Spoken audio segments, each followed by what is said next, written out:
Why would pilots want to change their route to avoid creating contrails behind them? And even if they wanted to, how would they do that? And what does Google and AI have to do with any of it? In this video, I will show you why in the future contrails might become more rare or even more common. And if that sounds confusing to you, stay tuned.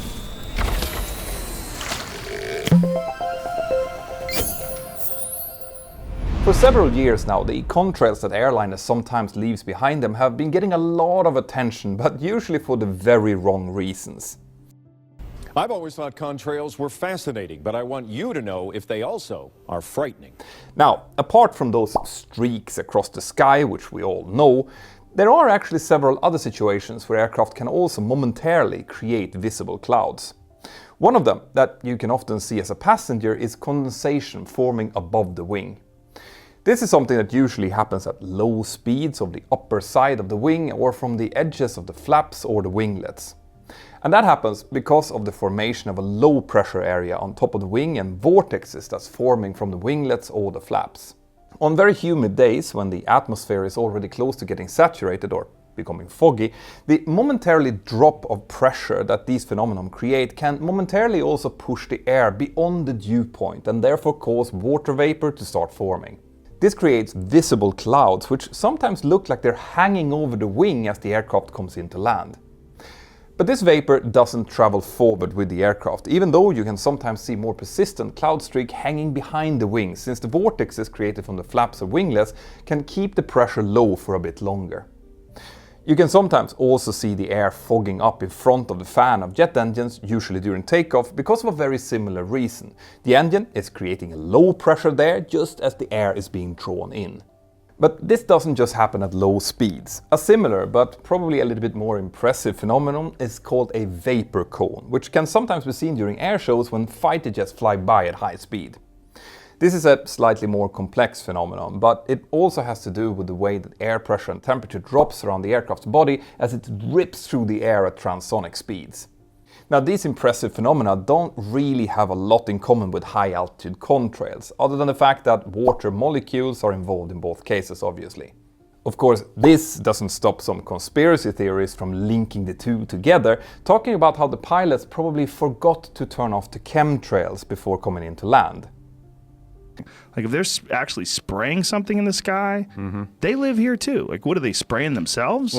Now I could expand a little bit more on this, but to be honest, I don't really want to, because frankly those who have made up their minds about that stuff won't really have their opinions changed by a pilot like me anyway. So that's enough about what contrails are not. Instead, let's look at what they actually are. Well, the simplified explanation, which most people will have heard from their parents or school teachers, is that they have to do with moisture very high up in the air, getting churned up as a plane rushes by and the air goes in and then through the engines. This moisture then combines with exhaust gases to create these clouds who can either hang around in the air for quite a bit or dissipate really quickly depending on the outside conditions. And that is, as it turns out, actually not that far from the truth. For a more detailed explanation on how we get contrails, I'm going to turn once again to Björn Färm in Leham News, which is my go-to source for all of these things. As you probably know, the jet fuel that we use today is a type of hydrocarbon, and as it burns, the fuel plus oxygen in the atmosphere creates carbon dioxide and water along with some other things.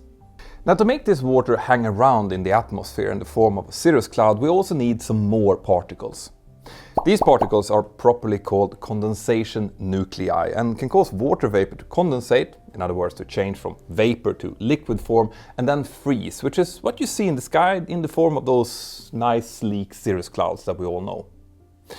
In the case of jet fuel, the condensation nuclei is soot, which is created because of aromatic particles like naphthalene, and we'll get back to this soot very soon. Now, this might sound simple, but it's actually a quite complex process whose detailed studies have actually been conducted relatively recently. But what you really need to remember from this is that it is this soot that helps turning the water vapor from the combustion into liquid water and then into ice crystals, who form the clouds that we now know as condensation trails, or contrails for short. And by the way, the process to condensate water vapor into liquid and then into ice crystals takes a few seconds, which is why contrails don't form immediately as the exhaust gases come out of the back of the engine. I'm sure that you've seen this. If you look up and you look at an aircraft, you see that there's a little bit of distance between the aircraft engine and when the contrail starts. It's because of that. Now, how long the contrails actually stay visible once they are created depends on the temperature as well as other atmospheric conditions around, but they eventually sublimate or fade away. Now, usually, when we talk about the negative environmental effects of aviation, we are referring to the carbon dioxide that is created during combustion of the jet fuel, which in turn creates a greenhouse effect in the atmosphere. But curiously, as it turns out, the water, which is the other product of combustion, and specifically the contrails that this creates, can also have a negative environmental effect, a non-CO2 effect, which some scientists might refer to it as. The reason for that is that when contrails persist and then expand in the atmosphere, they will trap some of the heat in the Earth's atmosphere, which would otherwise have been radiated out into space. But of course, on a positive note, these clouds also reflect some of the sun's radiation before it gets the chance to reach Earth, having the opposite effect. But the reflection of the sun's radiation only happens during the day, so at night the net effect of contrails, particularly if they spread out really wide, is the retention of radiant heat within the atmosphere. Again, research on this field is relatively new, but different studies suggest that the non-CO2 greenhouse contribution of contrails is anywhere from 35% to over 50% of aviation's total warming effects. Surprised? Well, at least I was really surprised when I heard that. So now we know what contrails are and what damage they could potentially be doing. So what are we doing about them, and what does any of this have to do with Google or AI? Well, I'll explain all of that after this. The fact that Google is planning to use AI to make our skies cleaner is really cool. But did you know that AI is also revolutionizing the way that we can plan our trips? Well, it is, and that's why I'm so excited to tell you about today's sponsor, Magic Travel, a completely free travel assistant that can help you to find the perfect hotel and plan your trip just for you. You can ask Magic basically anything, like finding a hotel with very specific characteristics, for example a 4-star hotel in Miami for less than $500 with a gym, or when the best time would be to travel to Tuscany and what you should pack when you go there. It's really quite cool.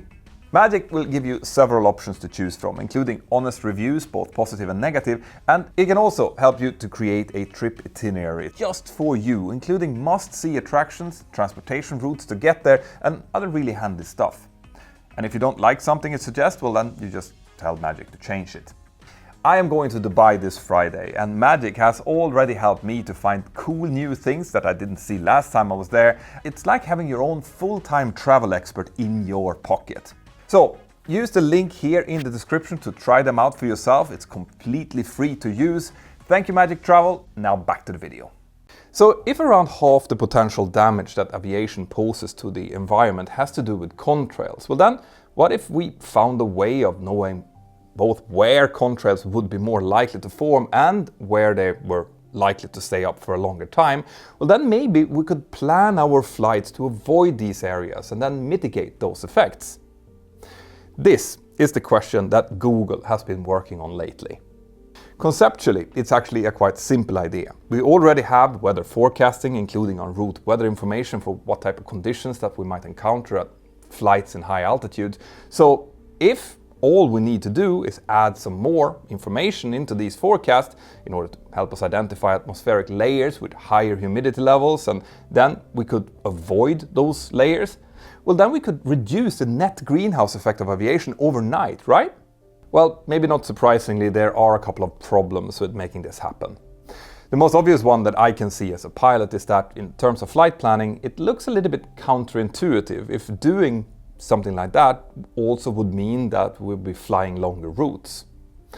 As I've explained in many of my videos previously on this channel, pilots already use tools that help us optimize our flights as much as possible. And that's obviously because for an airline, its greatest expense is the cost of fuel, and since a lower fuel burn means lower CO2 emissions, efficiency gains are good for both the airline's wallet and for the environment. This means that the airlines have a very strong incentive to be as efficient as possible and fly as straight as possible to their destinations. Now, the flight planning tools that we have are getting better, and there's a lot of work being done to integrate them better with air traffic control as well. But the point here is that if we start deviating to avoid areas where persistent contrails could potentially form, well, then we would also be burning more fuel to do so, hence creating more CO2. But the good news here is that the data that Google is using suggests that if it's done right, the extra fuel burn will only be around 0.3% across an airline's entire fleet. This is because, firstly, only a very small proportion of flights would need to change anything at all. And secondly, the only deviation that pilots will actually have to do is changing their flight levels. They won't have to do much deviation horizontally. Now, selecting the right flight level is still a big factor in our efficiency, but Google claims that across an airline's fleet, the warming effect of the contrails that will be avoided will be 20 times greater than the warming effect of the 0.3% extra CO2 from the additional fuel burn. So this means that if we can do this, it should bring us a net benefit immediately, and we can implement it without doing anything to our existing aircraft fleet, meaning that the airlines won't have to spend millions on upgrading their existing airplanes. But can we actually do it and do it at scale for all traffic? Well, the problem here is that figuring out where aircraft should and shouldn't fly and when involves combining information from multiple sources in real time. And that's a lot of information from what would have to be some truly enormous databases. This is why a company like Google is working on this, instead of someone who is a little bit closer to aviation. The idea here is to combine information from weather and flight databases along with banks of satellite imagery. And actually identifying contrails visually in satellite photos is important, because on their own, weather databases just aren't enough, since they can't predict humidity at high altitudes accurately enough on their own, at least not for now. Google is using AI, artificial intelligence, and machine learning basically to teach a computer what a contrail looks like in a satellite photo, and this might sound simple, but remember, we're mostly interested in identifying persistent contrails, those that linger and then spread out really wide.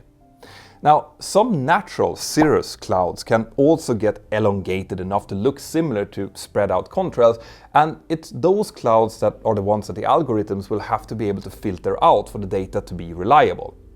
The goal, from Google's point of view, is to create tools that dispatchers and pilots can then use in their electronic flight bags, suggesting altitudes to avoid creating lingering contrails, especially during night flights. For pilots, this shouldn't really introduce any extra workload at all, except maybe we might have to change altitude a little bit more often in cruise. That wouldn't be a really big problem, although making frequent altitude changes isn't great for fuel efficiency, so I still think that there might be some work needed in order to convince the airlines to do this. But earlier this year, Google actually teamed up with American Airlines to test their contrail predictive models together with their flight planning tools. With the data they gathered during over 70 test flights, Google claimed that their prediction reduced persistent contrails by 54% compared to flights where pilots just simply flew normally. Interestingly, the flights that did use Google's tools burned around 2% more fuel, but this would still translate to just over 0.3% increase for the airline's overall fleet. So, as I explained before, Google was quite happy with those numbers. Anyway, this is what Google has been doing, putting its experience with big data to some great use. But there are also companies with much more direct links to aviation, like Boeing, General Electric and NASA, that have been approaching the same issue but from a very different angle. Remember those soot particles that I mentioned before? Those were the particles that actually helps forming the contrails in the first place? Well, these companies asked the question, what if our fuel didn't contain the particles that created this soot in the first place? As it turns out, we already have a fuel that does exactly that, sustainable aviation fuel, or SAF. Multiple companies have already been working for years in developing such fuels made from alternative sources like used oils, dedicated crops, or by capturing carbon dioxide directly from the atmosphere and mixing it with green hydrogen. And as far as jet engines are concerned, SAF is almost exactly like regular jet fuel. But there are some differences, the main one being that SAF contains much fewer aromatic hydrocarbons, like naphthalene, which is the one that creates the soot that kickstarts the creation of contrails. Now, to be clear, it is still possible for some contrails to get created even without soot. But even so, the fact that there is much less condensation nuclei coming from SAF fuels means that in similar weather conditions, an aircraft burning SAF should create a lot fewer contrails than if it just burned normal Jet A fuel. And this is already being tested. Back in 2021, the German Aerospace Center, or DLR, published the results of testing that they had been conducting since 2015 in partnership with NASA. Their results showed that burning SAF reduced contrails by 50 to 70%. And on top of that, they also found that the ice crystals that were still formed with SAF are larger, which means that they fall down into warmer air more quickly and therefore melt faster. And in October this year, Boeing, NASA, the DLR and General Electric started a new round of similar tests, but with one difference. Those first tests that DLR conducted were done using an Airbus A320 with legacy V2500 engines. This time, the test will involve a Boeing 737 MAX 10, which Boeing is using as its latest Echo demonstrator, equipped with its LEAP 1 Bravo high bypass engines. The test pilots will alternate between using SAF and regular jet fuel stored in different fuel tanks, while NASA's DC-8 will fly close behind the 737 using special sensors to sniff its emissions. There have already been a number of flights where the 737 and the DC-8 seem to have flown identical flight patterns, confirming that the start of this new round of tests have already begun. And in addition to the DC-8, NASA will also use satellites to capture proper imagery of these tests. Now, I have discussed SAFs in previous videos and outlined a couple of issues that actually exist with them. Perhaps the biggest one for now is without a doubt its cost, as well as lack of feedstocks to allow them to be scaled up enough to provide the quantities needed. Now, both of these problems should ease over time as production becomes better and more efficient, but SAF will likely always remain much more costly than current fossil jet fuel is. But another more relevant issue here has to do with why aircraft today can't use more than 50% SAF for any given flight, even if they wanted to. This problem has to do with those missing aromatic hydrocarbons in SAF. Because it turns out that the same stuff that generates soot and creates contrails also happens to have a different, secondary but quite important role in our aircraft. As Björn Färm explains, elastic seals in aircraft fuel system and engines actually rely on the presence of these aromatic hydrocarbons to maintain their properties. This is especially true in older aircraft, many of whose seals would degrade significantly faster if they were fed with fuel containing less than 50% conventional jet fuel. Now, this is a problem that Boeing and Airbus plan to overcome by 2030, but it's worth keeping in mind here. Now, you might ask here, does this even matter? If the supply and cost of SAF are the way they are, when would we realistically have more than 50% of SAF in our tanks anyway? Well, the answer to this might be much sooner than you think. If the new laws are coming that call for, let's say, at least 5% SAF for each flight, and those laws are coming, I'm telling you, it is likely that the law will apply to a fleet-wide average fuel use. Now, SAF won't be available at our airports to start with, so in those airports where SAF is available, some aircraft could end up having much more than the minimum amount of SAF in their tanks in order to help increase the average over the fleet. That minimum amount of SAF will also go up over time, believe me, but hopefully aircraft manufacturers will be able to replace seals and other key parts in the fuel system in the meantime to make sure that they're more compatible. Finally, there is also another fuel that future aircraft could theoretically use, and that is hydrogen. So how would that work, specifically when it comes to contrails?